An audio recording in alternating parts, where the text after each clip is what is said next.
السلام عليكم ورحمة الله وبركاته، حبايب قلبي اللي وحشني.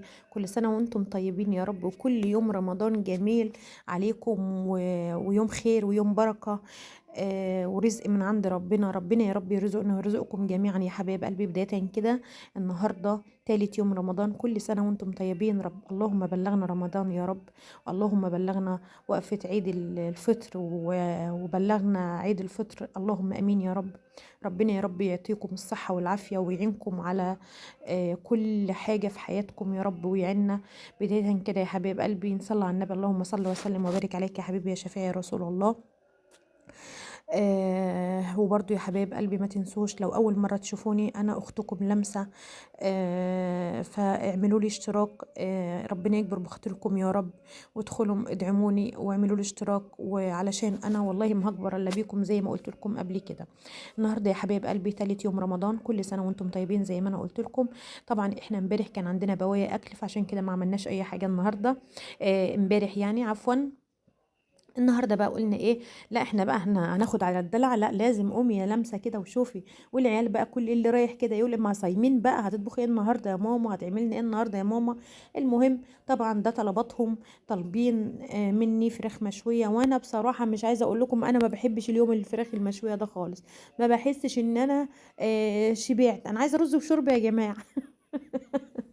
بجد والله ايه الفراخ المشوية دي؟ يعني مش عارفة والله. المهم ولا بحب اصلا اشوي، ولا يعني ماليش خلق انا للموضوع ده. المهم الله المستعان. المهم جازفت طبعا عشان خاطر اولادي، احباب الله طبعا. وبعدين صايمين ملناش بركة الا هم. المهم يا حبايب قلبي جبت فراخ. ما جبتش فراخ كبيرة قوي يا بنات، يعني هي الحجم بتاعها مش كبير قوي ولا صغير قوي، علشان ان هي ما تغيبش في الشوي وكده وتستوي بسرعة. المهم يا بنات هنا قطعت بصل وفلفل، وجبت بقى علبة زبادي وبهارات وحطيت صوص التفاح اللهم صل على النبي. وحطيت بقى بصي جميع البهارات اللي عندك في البيت حطيها. والله العظيم حطيت فلفل اسمر وبابريكا وكاري وكركم وشطه وكزبره، وحطيت كان عندي بهارات فراخ مشويه حطيتها، وقرفه واديله. حطيت كتير خالص والله. المهم يا بنات وطبعا ملح. وبدأت أمسك الفراخ بتاعتي وأقطعها زي ما انتوا شايفين كده. أفتح فيها فتحات علشان التتبيلة تشرب فيها. المهم يا بنات طبعا وحطيت علبة زبادي وقلبت كل الخلطة على بعضها. بصراحة الريحة كانت جميلة جدا، ريحة التتبيلة دي كانت جميلة جدا بصراحة. المهم يا حبايب قلبي فتحت بقى الفتحات دي. طبعا دي بنتي يا رب ربنا يبارك فيها، الا انا يا ماما اللي اشتغل. يا رب اشوفها عروسه قد الدنيا. ادعوا لي يا بنات، انا ماليش الا هم. ربنا يا رب يكرمني فيهم يا رب ويعوضني خير على اللي انا شفته في حياتي. اللهم لك الحمد والشكر. المهم يا حبايب قلبي هنا هي بنتي بتعمل، انا اللي سمحت لها لبست الجلافز وقالت يا ماما انا اللي هعمل هتبل الفراخ بتاعتي. المهم قعدت تعمل فيها زي ما انتوا شايفين كده عشان بتدخل التتبيله في قلب الفراخ. وانا سبتها براحتها خالص. انا ببقى مبسوطه جدا ان هي بتبقى عايزه تعمل معايا الحاجه، وانا اسيبها تعمل معايا، وانا ببقى فرحانه بيها والله. اللهم لك الحمد يا رب، يخليها لي يا رب ويبارك لي فيها واشوفها عروسه قد الدنيا. ادعوا لي يا بنات وادعوا لها. ربنا يكبر بخاطرنا يا رب جميعا، ويدي كل واحد محتاج يا رب، ويرزق كل واحد الذريه الصالحه يا رب، اللهم امين. ويجعله رمضان خير عليكم ورمضان جبر عليكم يا رب، اللهم امين. المهم هنا يا حبايب قلبي قلت بقى ايه؟ طبعا سبت الفراخ دي متبلة في التتبيلة حوالي عن 3 ساعات. يعني انا اول ما عملتها 3 ساعات متواصلين. وطبعا كنت جبت رز بسمتي لان هم كانوا عايزين رز بسمتي مع الفراخ، لان طبعا كنت عامله مكرونه امبارح. عملت كيس مكرونه كده مع بواقي الاكل اللي كان موجود. فانا ما كانش ينفع ان انا اعمل النهارده كمان مكرونه. قلت ما اعمل لهم بقى ايه تغيير رز بسمتي. طبعا بليته قعد برضو يجي ساعتين مبلول. فطبعا هو احسن حاجه له ان هو يتبل الفتره ديت. والفراخ برضو قعدت لي 3 ساعات في التتبيله بتاعتها، شربت من التتبيله. وما بتشرب من التتبيله يا بنات ما بتغيبش في الشاوي، وبتبقى طعمها حلو جدا جدا. المهم هنا طبعا ولعت الاول زي ما انتم شفتم قلاويح. عارفين انتوا القلاويح بتاعت الذره يا بنات؟ طبعا الذره ده كان متفرط، وكان في عندي قلاويح فانا عملتها الاول عشان تساعد مع الفحم شويه، علشان انا ما استهلكش فحم كتير. وبعدين جبت برضو فحم وقمت مولعه على البوتاجاز، ولعته على البوتاجاز الاول عشان يعرف يشبك في الولعه وايه، وما خدش وقت في ان انا انش يعني على الولعه كده واتعب في الفاضي ودخانه والكلام ده. المهم طبعا احنا بنعوز نولع شويه قبلها علشان ما يبقاش في دخانه وتبقى الفراخ بتاعتي مدخنه. المهم هنا كانت الولعه ما شاء الله استقرت وبقت كويسه. واحسن حاجه يا بنات، انت ما بتعملي، انا بعمل على السطح بتاعي، يعني انا هنا بشوي على السطح بتاعي، وكان مساعدني في اليوم ده ان الجو كان هوا، فعشان كده انا ما كنتش محتاجه ان انا اقعد انش كتير قوي على الشوي، علشان الهواء اصلا كان لوحده مشغل الولعه، وكان مخلاه ما شاء الله، هي كانت شغاله لوحدها من غير اي حاجه.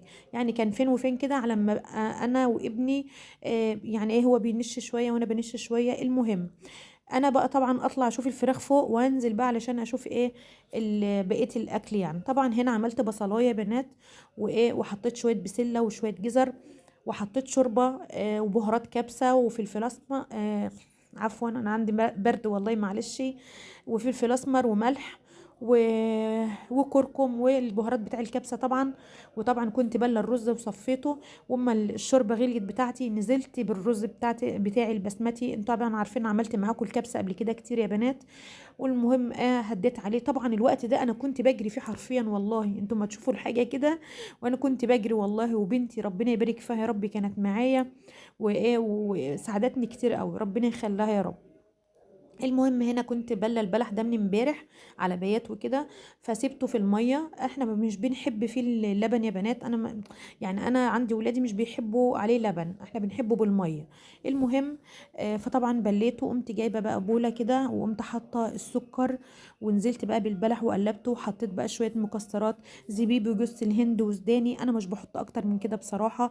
ويمكن عشان انا بصراحه ما جبتش عين جمل والمكسرات التانية دي، انا بحب بكتفي باللي عندي. انا اللي عندي بعمله يا بنات، مش بحب ان انا خلاص طالما ما عنديش الحاجه الفلانيه عادي في حاجات تانية بتمشي، فاهمين؟ هنا طبعا في عندي ولادي في منهم ما بيحبش البلح، فاضطريت ان انا اعمل عصير تاني، عملت صوبيا. المهم يا بنات هنا جبت لبن، طبعا هعمل نص الكميه لبن والنص التاني ميه، وهضيف السكر، وحطيت باكو فانيليا مع الباكو بتاع الصوبيا اللي بيجي جاهز اصلا. وعملته العصير ما شاء الله، وقلت اما احطه في التلاجة علشان يبقى ساقع ساعة الفطار. انا طبعا بعمل العصير قبلها بشوية، لان عشان يبقى ساقع وما يتحط في التلاجة يطلع ساقع نعرف نشربه. هنا بقى صبيته طبعا في الدرق بتاعي او الشفشق بتاعي، وقلت بقى اما احطه فين؟ في التلاجة. المهم اللهم صل على النبي، اللهم صل على النبي، صلوا على النبي يا بنات، الله المستعان. هنا طبعا كنت بقلب الرز، كان اتشرب ما شاء الله، وقلبته قبل ما اطلع فوق وهديت عليه، وقمت طالعه بقى فوق عشان اشوف الشاوي تاني. فضلت طالعه نازله والله العظيم اللي مش عايزه اقول، انا ما قعدتش على الاكل قد ما تعبت كده. المهم الله المستعان. هنا طبعا الفراخ يا بنات انا لما نزلت تحت شفت ابني، يعني شفت الطبيخ اللي كان على البوتاجاز، على ما طلعت لقيت ابني بعد يهوي يهوي لحد ما الفراخ خدت لون غامق وكانت لسه ما استوتش. فطبعا انا قلت له يا ابني انت ما يعني انت يا حبيبه قلبي انت ما تفضليش تهوي تعملي ولعه كتير على الفراخ، ما هتاخد منك لون بسرعه وتتحرق وهي اصلا ما استوتش. وطبعا كنت بشيل من التتبيله واحط وارش على الفراخ وهي بتتشوي. الحركه دي يا بنات بتخلي بقى ما شاء الله الريحه بقى ما اقولكيش عليها بجد، وبتخلي الفراخ بتاعتك طريه ما بتنشفش. كل ما بتعملي كده الفراخ بتفضل طريه ما بتنشفش، ما بتبقاش ناشفه. فانت معاكي التتبيله بتاعتك وبتقعدي بقى ترشي عليها طول ما انت بتعملي. وطبعا سيبت بتاع تاني ونزلت عشان اقلب الرز علشان اشوفه ان كان محتاج ميه. انا هنا كنت زودته شويه ميه لان هو كان محتاج شويه ميه لان الشوربه كانت خلصت. وبعدين قلت اما اعمل الطحينه قبل ما اطلع تاني فوق. عملت الطحينه، الطحينه دي انا جايباها من اللي هي بالكيلو يا بنات مش علبه. طبعا حطيت عليها بتاع ده معلقه خل وليمونه وكمون وفلفل اسمر وشويه ملح، بس اكتر من كده ما حطيتش. وقمت جايه قلت حطيت فنجان ميه كده، وبقيت اقلب فيها لحد بتفضلي تقلبي فيها يا بنات لحد ما تبقى بيضة معاكي كده، وبتبقى برضو القوام بتاعها مش سايل قوي ولا يابس قوي، انت برضو بتشوفه قدامك بس مش بتخليها سايلة قوي ان هي تبقى مية تيجي تاكليها ما تعرفيش تاكليه، انت فاهمة. فانت يا حبيبتي بتقعدي تقلبي فيها كده، شوفي انت اول ما حطيتها كانت اللون ازاي، بتفضلي تقلبي بيها فيها كده لحد ما تبقى قلبة بقى بالبياض ده باللون الجميل الفاتح ده، وبتبقى نفس القوام ده بالظبط. وبتيجي بقى تاكليها بتبقى جميلة جميلة جدا. انا مش بحط عليها زبادي ولا بحب احط عليها زبادي، وجربيها زي ما انا عملتها كده، اكتر من خل وليمون وملح وفلفل وكمون وبس، اكتر من كده ما بحطش. ودوقي بقى احلى طحينة ممكن تشوفيها. المهم هنا كنت خلصت الدور الاولاني بتاع الفراخ وكنت طلعت منه، وكان فاضل قطعتين من الفراخ ما كانوش لسه اتعملوا، وكنت عامله نص كيلو كفته برضو عشان اعملها على الفحم وكده مع الفراخ النهارده. المهم طبعا حطيت كل ده، الكلام ده كان لسه فاضل على المغرب تقريبا ساعة إلا تلت تقريبا، او ساعه، لا ساعه الا تلت، ايه ده يجي نص ساعه والله العظيم بجد يعني. ففي الوقت ده كنت بجري فعلا، وسبت الشوايه شغاله برضو، ونزلت قلت اما اغرف الاكل. طبعا لقيت بنت حبيبه قلبي ونور عيني، لقيتها مخلصه عملت السلطه وعملت حاجات كده، ان هي ساعدتني كتير قوي في الوقت، لانه كنت بصراحه مخنوقه جدا، وكان الوقت ضيق وكل حاجه انا عايزاها تبقى سخنه. فعشان كده كنت بجري من فوق لتحت. اللهم لك الحمد، الحمد لله ان احنا بنقدر نكفي يومنا، الحمد لله، اللهم لك الحمد والشكر يا رب. وربنا يعيننا ويعينكم يا رب على تربية اولادكم. المهم هنا كنت حطيت الاكل يا بنات، وخلصت طبعا كل حاجة، والكفتة استوت والفراخ استوت، وكنت صبيت العصير، اللهم لك الحمد. وحطيت الاكل زي ما انتم شايفين، والف حمد والشكر لك يا رب على نعمته. وربنا يا رب يديمها نعمة يا رب ويحفظها من الزوال، وربنا يدي كل واحد. وطبعا يا حبايب قلبي زي ما بقول لكم انا ما بنساش برضو اطعام انا بعمله يوميا. اللهم لك الحمد، ربنا يعيني يا رب ويقدرني. انا نفسي يا بنات، انا والله ما بتمنى اي حاجة يعني من الدنيا، غير ان انا بدل ما بعمل اطعام واحد، نفسي اعمل واحد واثنين وثلاثة واربعة، اعمل يعني كذا اطعام لكذا حد بجد والله. الواحد بيحس بفرحة غير عادية من جواه. فربنا يا رب يعين كل واحد ويرزقنا، وفي الاول وفي الاخر ربنا هو اللي بيرزق وربنا هو اللي بيدي. ورب اللي يقدر يا بنات على اي حاجه يعملها زي ما قلت لكم، ولو باقل الامكانيات، لو كيس عصير، لو سندوتش، لو اقل حاجه عندك تقدري تعملي بيها، ربنا يجازيكي خير يا حبيبتي على اللي انت بتعمليه. وربنا يعين كل واحد على حاله يا رب، ويرزقكم ويرزقنا يا رب. ورمضان كريم عليكم مبارك يا رب، وربنا يجعله رمضان خير وبركه وفرحه يا رب، ويكبر كل واحد، وكل واحد بيتمنى حاجه ربنا يديها له يا رب ويرزقه.